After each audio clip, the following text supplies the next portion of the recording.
광야 같은 세상 길을 걸어온 우리를 자, 오늘 우리가 함께 나눌 이 깊이 있는 시간에 오신 걸 환영합니다. 오늘은 구약에서 딱 한 장으로 되어 있는 아주 짧은 예언서죠. 바로 오바댜서를 좀 들여다보려고 하는데요. 분량이 짧다고 결코 가볍게 넘기시면 안 됩니다. 이 안에 담긴 신학적 깊이가 사실 성경 전체의 결론과 쫙 맞닿아 있거든요. 자, 마음을 좀 정돈하시고요. 역사와 우주를 주관하시는 하나님의 장엄한 통치, 그 속으로 함께 걸어 들어가 보겠습니다.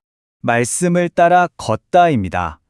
오늘은 푸른 초장교회에서 에바다 선지자를 통해서 주시는 말씀을 묵상해 보겠습니다. 네, 오늘 우리가 살펴볼 5가지의 핵심 포인트들입니다. 첫 번째로 여호와의 날과 공의, 두 번째 심판과 구원의 조화, 세 번째 불꽃이 되는 남은 자들, 네 번째 세상 속 시온의 구원자들, 그리고 마지막으로 여호와께 속한 나라. 이렇게 순서대로 쭉 한번 훑어볼게요.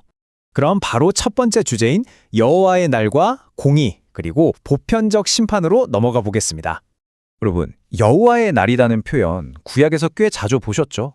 이게 단순히 어떤 지나간 역사적인 사건이나 특정 민족에게만 국한된 문제가 아니거든요. 구약 예언서 전체를 관통하는 정말 핵심적인 종말론적 개념입니다. 그러니까 이 날은 하나님의 보편적인 공의가 온 열방에 임하는 날이면서 동시에 구원과 심판이 딱 같이 나타나는 엄청난 날인 거죠. 하나님이 특정 국가의 신이 아니라 온 우주의 진짜 주권자이심을 만천하에 드러내시는 겁니다. 여기서 제일 중요한 핵심이 바로 15절에 나오는 네가 행한 대로 내게 갚으리라는 철저한 행위 보응의 법칙이에요. 에돔이 자기 형제인 이스라엘이 고난받을 때 곁에서 막 기뻐하고 방관했잖아요. 그 악행이 부메랑처럼 고스란히 자기 머리 위로 돌아간다는 겁니다. 우리가 매일매일 하는 일상적인 선택이나 행동들이 그냥 허공으로 사라지는 게 아니라 이렇게 영원한 무게를 지니고 있다는 거 정말 뼈저리게 일깨워주는 대목이죠. 16절로 넘어가 보면 이 심판이 얼마나 철저한지 아주 적나라하게 묘사됩니다. 모든 민족이 마시게 될 것이라고 하는데요. 여기서 마신다는 건 무슨 시원한 물 한 잔 들이키는 게 아니에요. 절대 피할 수 없는 진노의 잔을 마신다는 뜻입니다. 에돔과 열방들이 하나님의 완전한 진노를 마시고 꿀꺽 삼켜서 나중에는 아예 원래부터 존재하지 않았던 것처럼 완전히 소멸될 거라는 진짜 무시무시한 경고죠. 하나님의 심판이 얼마나 빈틈없고 철저한지 확실히 보여주는 겁니다. 자, 이제 두 번째 주제입니다. 심판과 구원의 조화, 그리고 이중적 운명에 대해 알아보겠습니다. 에돔과 시온의 운명이 진짜 극명하게 갈리는 걸 알 수 있습니다. 에돔은 자기들이 한 짓 그대로 보응을 받아서 진노의 잔에 휩쓸려 버리죠. 철저한 심판 그 자체입니다. 근데 반대로 시온은 어떨까요? 오직 피할 자가 있고 또 전적인 은혜로 구원을 받으면서 마침내 거룩함을 회복하는 평안의 장소가 됩니다. 아주 엄격한 공의 그리고 자비로운 은혜, 서로 모순될 것 같은 이 두 가지가 하나님의 성품 안에서 정말 완벽하게 조화를 이루고 있는 거예요. 자, 그럼 여기서 우리는 아주 본질적인 질문 하나를 던져볼 수밖에 없어요. 아니, 어떻게 완벽하게 공의로우신 하나님이 동시에 구원의 하나님이 되실 수 있는 걸까? 무서운 진노가 쏟아지는 그 한가운데서도 시온에게만큼은 피난처가 되어주신다는 이 신비로운 사실, 심판 속에서도 구원의 은혜를 베푸시는 하나님의 그 성품 자체를 깊이 묵상하게 만듭니다. 이 조화의 신비는요, 18절에 나오는 아주 강력한 비유를 통해 딱 완성됩니다. 구원받은 백성인 야곱과 요셉 족속은 불과 불꽃이 되고요.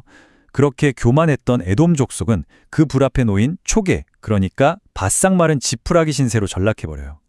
여러분, 지푸라기가 불꽃을 어떻게 이기겠어요? 절대 못 이기죠.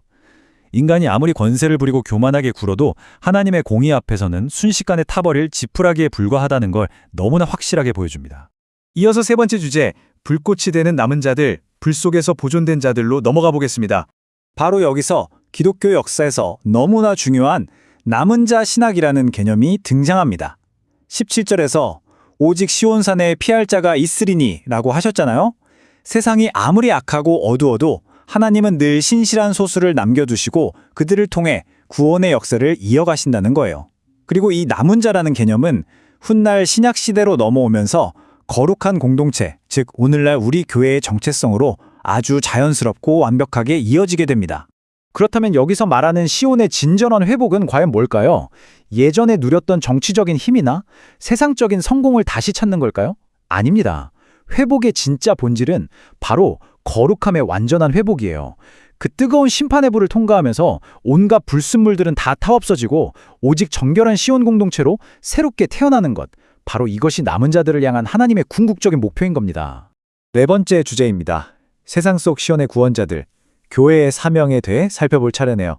이스라엘 백성들이 사방으로 잃어버린 땅을 되찾는 이 놀라운 회복의 과정을 한번 머릿속에 그려보세요. 이게 단순히 땅 따먹게 하는 지리적인 얘기가 아닙니다. 포로로 끌려갔던 자들이 돌아와서요. 남방 사람들은 에서의 산을, 평지 사람들은 블레셋을, 심지어 저 북쪽 이방 땅인 사르바까지 쫙 다 회복해 나갑니다. 이방 열국으로까지 영역이 확장되는 이 엄청난 모습은 핍박받던 성도들이 훗날 거두게 될 최종적인 승리와 하나님 나라의 거대한 확장을 미리 보여주는 겁니다. 그리고 마침내 21절에서 가슴 벅찬 선포가 터져 나옵니다. 구원받은 자들이 시온산에 올라와서 에서의 산을 심판하리니. 여러분, 여기서 구원자들, 히브리어로 모시아라고 하는데요. 이 단어가 단수가 아니라 복수형으로 쓰였다는 걸 꼭 주목하셔야 해요. 이게 무슨 뜻이냐면 1차적으로는 예수 그리스도의 구원을 예표하지만 동시에 신약의 교회와 우리 성도들, 즉 남은 자들이 이 하나님의 위대한 구원 사역에 적극적으로 동참하도록 부름을 받았다는 뜻입니다. 우리가 왕 같은 제사장으로서 세상을 다스리고 회복시키는 엄청난 사명을 받은 거죠. 그러니까 오늘날 우리 현대 교회는 세상 속에서 바로 이 시온의 구원자 역할을 제대로 해내야 합니다. 세상 한가운데서 공의와 회복의 소망을 전하는 대리자가 되는 거예요. 특히 남의 고통에 무관심하고 나만 잘났다는 식의 애돔적인 세계관, 이건 정말 단호하게 거부해야 합니다. 대신에 겸손하게 연대하고 형제사랑을 진짜 실천하는 거룩한 하나님 나라의 시민으로 살아가야 하는 거죠. 자, 이제 마지막 5번째 주제입니다. 여호와께 속한 나라, 종말론적 클라이맥스를 향해 가보겠습니다. 역사가 궁극적으로 어디를 향해 흘러가고 있는지 한번 주목해 보시길 바랍니다. 교만의 상징이었던 대사의 산에서 출발해서 구원의 상징인 시온산으로 그 무게중심이 완벽하게 이동하고 있습니다. 불의한 인간의 제국들은 결국 다 무너지고 마침내 하나님의 나라가 완성되면서 아브라함에게 주셨던 언약이 100% 성취되는 거죠. 지금 우리가 사는 세상의 현실이 아무리 정신없고 혼란스러워 보여도요. 역사의 진짜 주도권과 방향은 단 1mm의 오차도 없이 하나님을 향해 똑바로 나아가고 있습니다. 나라가 여호와께 속하리다. 와, 이 짧고도 장엄한 선언을 한번 깊이 묵상해 보세요.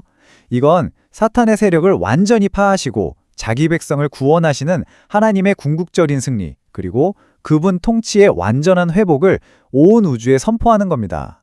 오바댜서가 비록 딱 한 장짜리 짧은 예언서지만요. 바로 이 마지막 한 구절을 통해서 요한계시록을 포함한 성경 전체의 거대한 결론과 기가 막히게 딱 맞닿아 있는 겁니다. 오늘 이 해설을 마무리하면서 여러분 스스로에게 한번 질문을 던져보셨으면 좋겠습니다.